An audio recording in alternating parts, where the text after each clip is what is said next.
This is Postman, and this will be another one of my track walkthroughs. This one is about the third track on my Kovacs EP for Billegal Beats. The title of the track is ref brackets PR 653. Like I said in the previous videos, the EP is definitely inspired by the Altered Carbon series.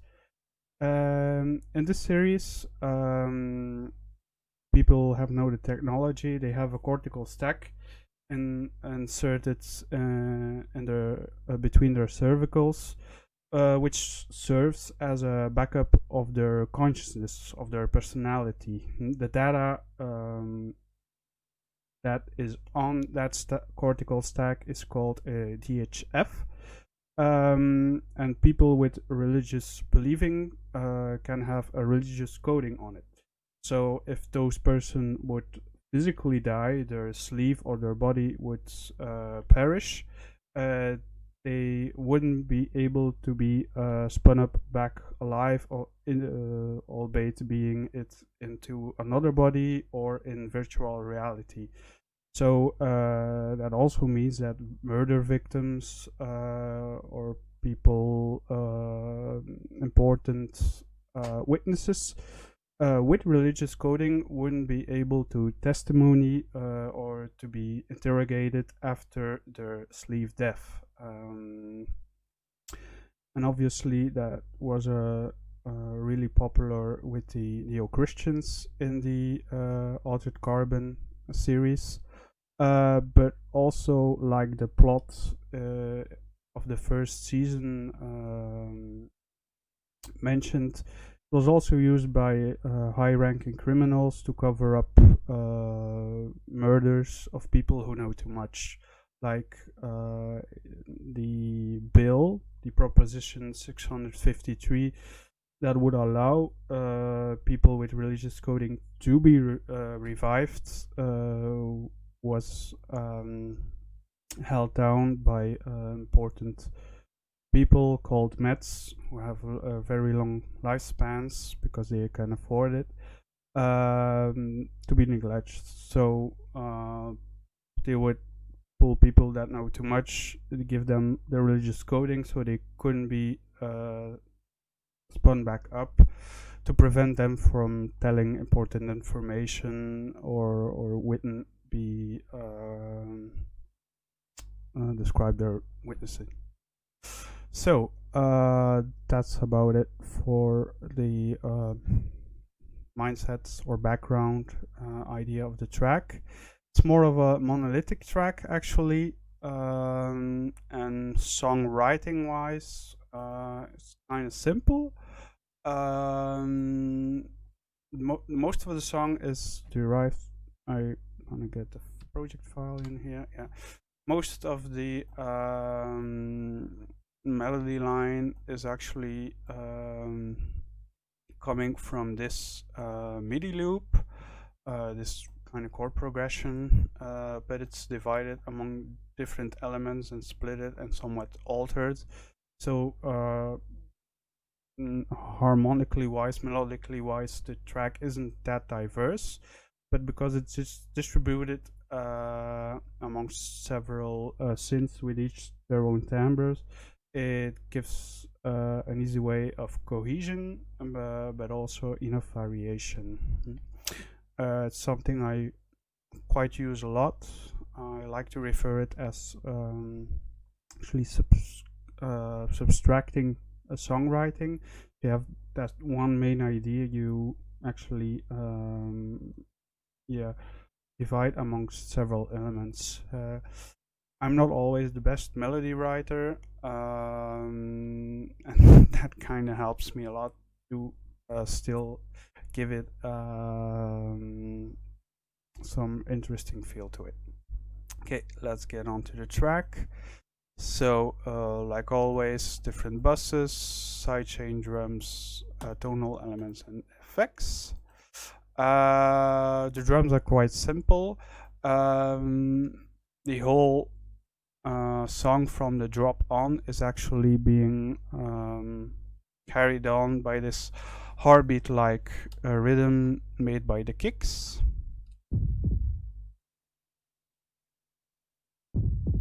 Yeah. Tracks actually being low pass for a whole lot of the song, then being quite open from 6K on halfway through the track. Kicks are not that special, but they're being processed by the RBass plugin. I really like it, use it on kicks, because it can definitely give it some more oomph, more boom, and you can tune it to a specific frequency, and for me that frequency is often kind of the root key of the song or the kick special. You can change the output and also the intensity, so the intensity of the plugin of the bass frequencies being added. It's not like an EQ, it's actually adding synthetically adding some frequencies. I don't know how it works 100%, but I know it does the job. Then the snares are actually way textural.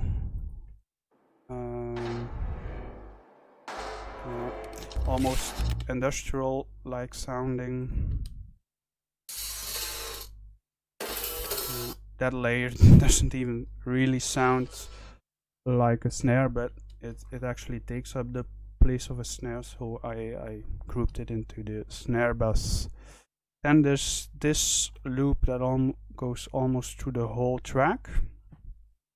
It's actually one of my old loops I made for the NeuroHub Forum sample pack. Some people told me they still use those samples. This sample especially was made in Isotope. I know it's called Break Edit. Let's look it up. Yeah, Break Tweaker. It's a plugin made in collaboration with BT. It really makes that really small, or helps with making that really small edits, and I could get really tiny snippets of sounds into it, so it sounds really like minimal and snappy. Here I have it distorted, but then also I added the plugin Venom on it, which is like a spectral smearing plugin, and also to bridge a section, have it frozen right here.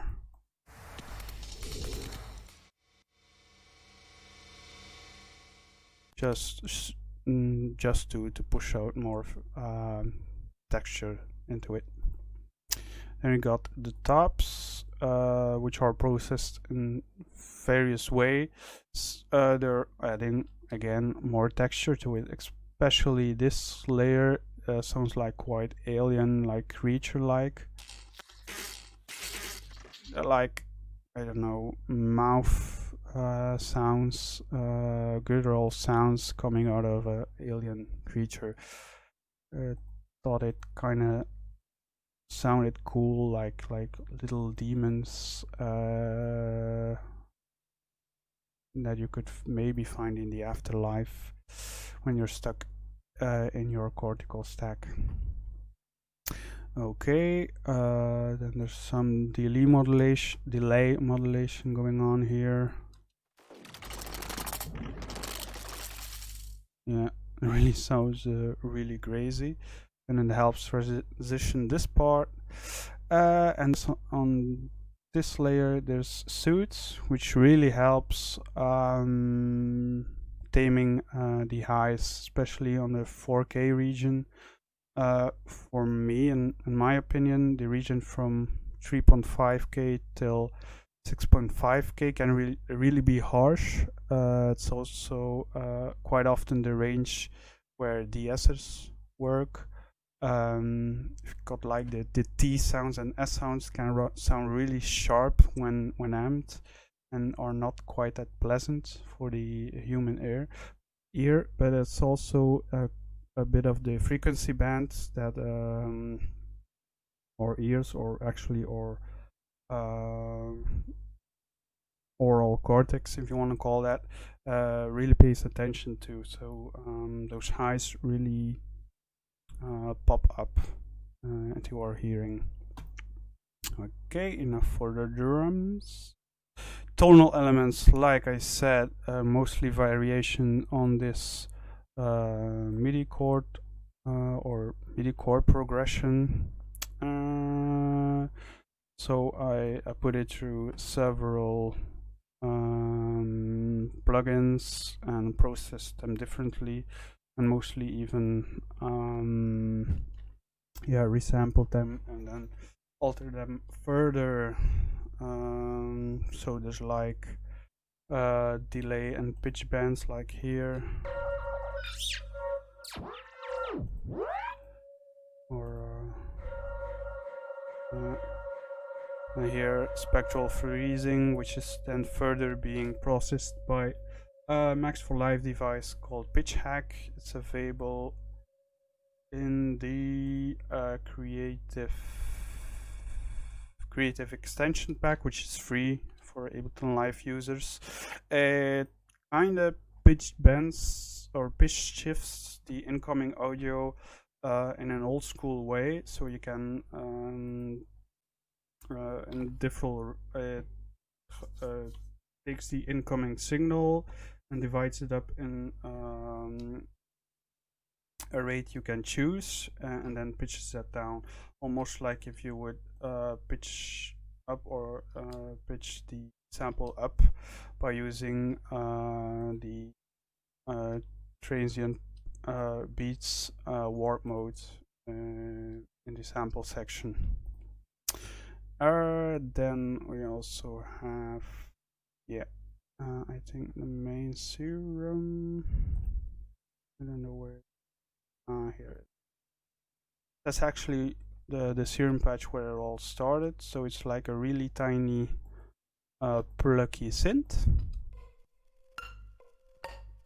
Yeah. Show the patch. I don't think it's that crazy. Yeah, not really. So there's like a plugin, snap noise, and then some custom wavetables helping it, somewhat processing, but a lot of the sounds is achieved by it going through the unfiltered audio biome plugin. It's actually a multi effects processor plugin, so you can have a lot of modulation and also a lot of effects stacked on each other. Okay, let's hear the difference. So I really granularize the fuck out of it. Okay, the pads are again carrying on the chord progression. From the drop on, there's a lot of crunching going on. So this crunch to dust rack, which is really crunching out the sound by applying asymmetrical wave shaping, and then it's being further bit reduced by the Redux device from Ableton Live, and so on. Further in the track, from the darker section on, I've added some drone atmosphere-like layers, which come from the Syndrome sample pack from Glitchmachines. Glitchmachines really make really cool sample packs, really focused on sci-fi and Foley-like sound design, especially great for glitch sounds or to add ear candy to your tracks. There's quite a lot of material. Some is really out of there. I think the Syndrome sample pack really has those amazing textures to it. Really usable for me. Really adds again that organic feel to it, that almost creature-like feel to it. So here on this one, I use this plugin from Hornet Song Key MK3 to figure out which key the sample is probably in. It's quite a CPU intensive plugin. It's cheap, does the job, but just good to know that it's quite CPU intensive. And here on that second layer I used the audio, Melda Productions auto pitch, which just function like what do you call it, autotune. Okay, just to further cement it more into the root and to the harmony of the track. Yeah, that's it for the pads and leads. On to the bass. Bass is really not that special. It's just one bass sample going on through the whole track. Without the OTT, it's quite low passed.